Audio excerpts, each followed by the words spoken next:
In this video we'll have a look at the lower part of the board, the arithmetic section. But prior to that I was playing around with making a half adder in the logic section, and this is something that you might want to do with your A-level classes before you move on to this bank of full adders in the arithmetic section.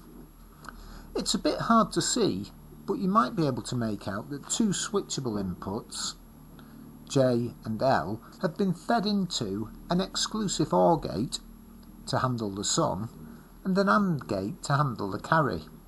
And I've got X as the sum output and Z as the carry output.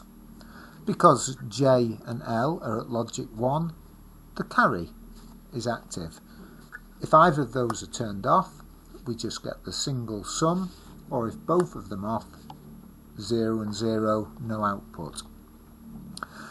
Moving on to the arithmetic section, I'll just run over how it's set out first of all. It adds or subtracts two numbers that are represented by these banks of contacts, A and B.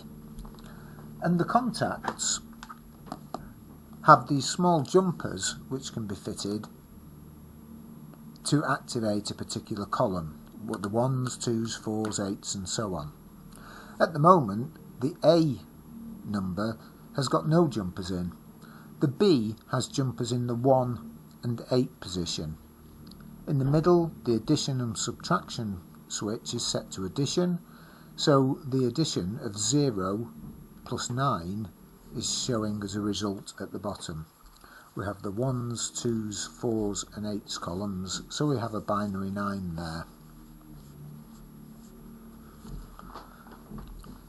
The lights at the top of each adder indicate the inputs from the A or B bank, and each adder also has a carry in, a carry out and a sum.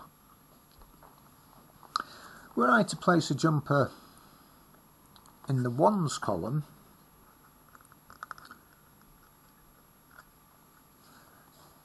of number A, we can see that the output's now changed. The first full adder has got inputs from A and B, so no sum but a carry has been activated, and we're getting an output in the 2s column. There were no other inputs in the 2s or the 4s column, but if you remember, the original 8 column from the B number is still there. So what we now have is 1 and 9, we have a binary 10. If I just remove that jumper to go back to 0 add 8, but flip the switch to subtraction, we can see that the output now has changed again. If I just fill the column numbers in, this is a 2's complement representation of the number -9. And I think it's quite a useful physical representation for students to look at to investigate how the 2's complement system works. And of course we can do more complex subtractions other than 0 minus some number. But I'll leave you to investigate that for yourselves.